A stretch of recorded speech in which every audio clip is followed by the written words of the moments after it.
At least I think it goes something like that, right? Now, we've been all over this great country of ours and seen a lot of different types of railroads. We've been fortunate enough to see a lot of different railroads and how they operate, and with it comes a lot of different types of scenery. From the East Coast to the West Coast and everywhere in between. Hi folks, Joey Ricard with TrackSideScenery.com. Welcome back. As you know, the focus of this video is model railroad water. Now come on, we all know there's a lot of different types of water. There's also a lot of different techniques and products out there.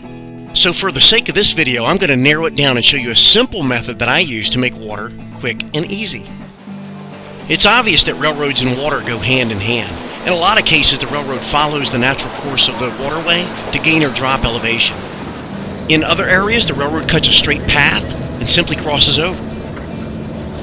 We don't have time to discuss them all in this video, but it's something to think about.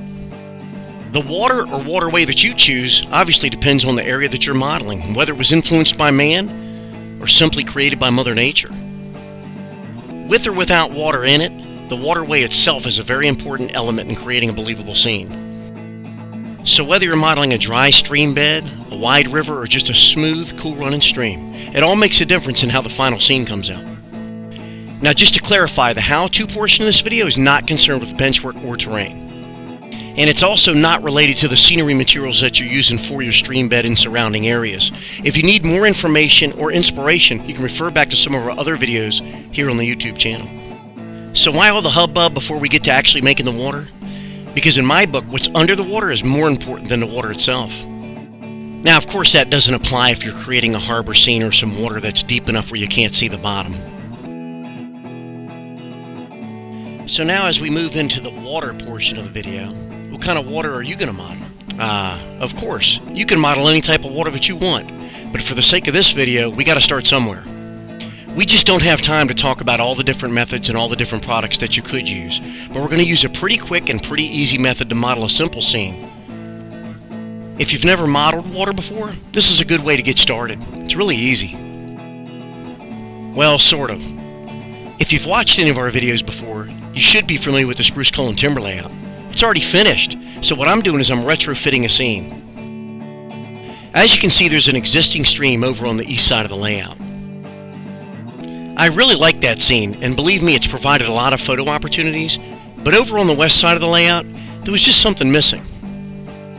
The whole layout was designed to be a bunch of mini scenes. When viewed from afar, they all blend and work together perfectly. But when viewed up close, they all act as their own mini scene or diorama, if you will. Well, my reasoning for the change was easy. If I were to chop this corner of the layout off and make it its own separate diorama by itself, it just wasn't that interesting. It needed more detail, and it was in a low-lying area, so I thought about a dock with some buildings and a nice riverfront scene. But of course I know I have to remove the stuff that's already there. Also, I didn't want to disturb any of the scenery that wasn't going to be moved, and I had to make these dams to contain the water. If you're doing this from the get-go, it's a lot easier. Retrofitting is a little bit harder, but it can be done, as you'll see. Here's the supply list. You can pause the video if you need to. The product we're using is a two-part polymer compound, resin and hardener. This product can be found at almost any craft store. Above and beyond all, make sure you read the instructions thoroughly and also ventilate your room. The mixing containers are also very important. Try to buy versions with flat sides and flat bottoms. You can get them real cheap at the dollar store. Anybody want to guess how much they cost? The first thing I did was apply a wall of tape to the outer fascia. This is going to protect and make it easier for us to get this thing off. Make sure it's tall enough to accommodate any depth of water you may end up with, because you may end up adding more. Do I have to tell you that you have to cover everything under the layout? Because this stuff is not coming off. I use cheap plastic or butcher paper or even newspaper to cover everything. I guess I don't have to remind you that the tape is only there to make it easier to get the dam off, but the dam is actually going to be made of basswood. And just in case any of it leaks through, I want to go ahead and run a bead of caulk down this line of tape. That's what we're going to affix the basswood to. Now again, it's always easier if you're doing this from the get-go and you can make considerations and plans ahead of time, but doing this as a retrofit made it a little tougher. I'm screwing into my existing fascia, but I'll putty all that up after all is said and done, give it a nice coat of paint. I know some of you folks are probably scratching your head saying, why is he using screws and not clamps? Number one, I didn't have that type of clamp in my shop here, and also there wasn't enough surface area to get it hooked to. So even if I had those flat clamps here in this shop, I wouldn't have been able to use them because there's just not enough surface area to grab. Of course, some of your caulk is going to squeeze out the bottom. It shouldn't squeeze out the top if your tape line is high enough. Now here's the part we've all been waiting for.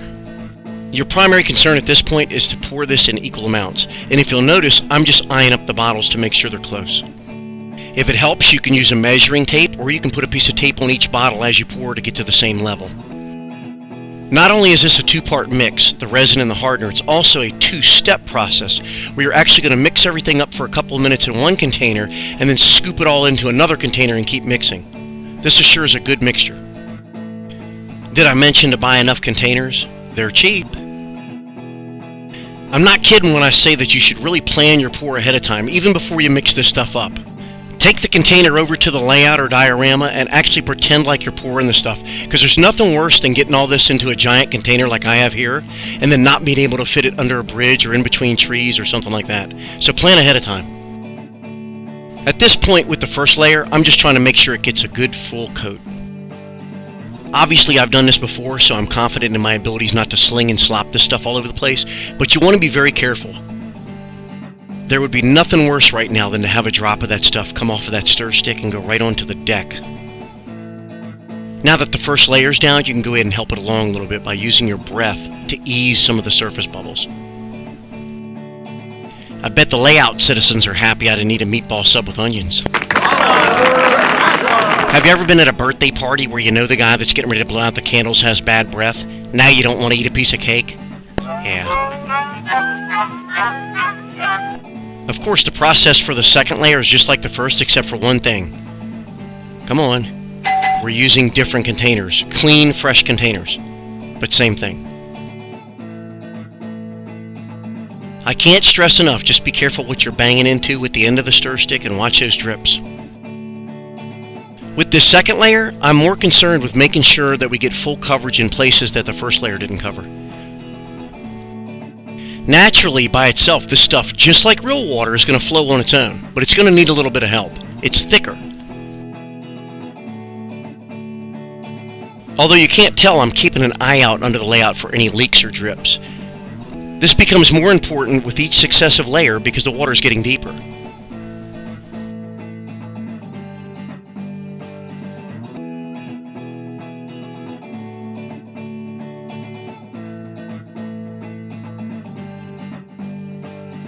Now that the water is getting deeper, I want to make sure I don't leave any areas uncovered. So I'm going to go ahead and help this out a little bit with a hairdryer on low. If you notice how the water splashes lightly up against the pier, it gives it a wet look when it comes back down. That looks natural. Just be careful because once it's on there, it's not coming off.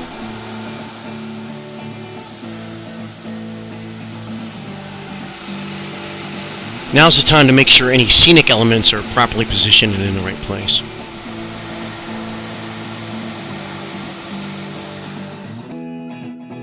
It's looking pretty good after a couple layers. Looks like we got good coverage and good flow, but we want to keep an eye on it.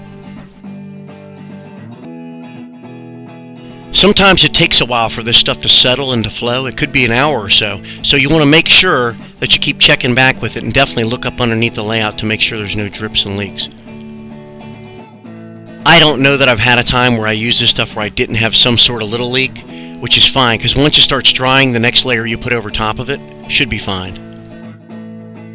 As you can see, this was a fun and easy project, and even had I not added the dock and structures, it still would have added some much-needed interest to that corner of the layout.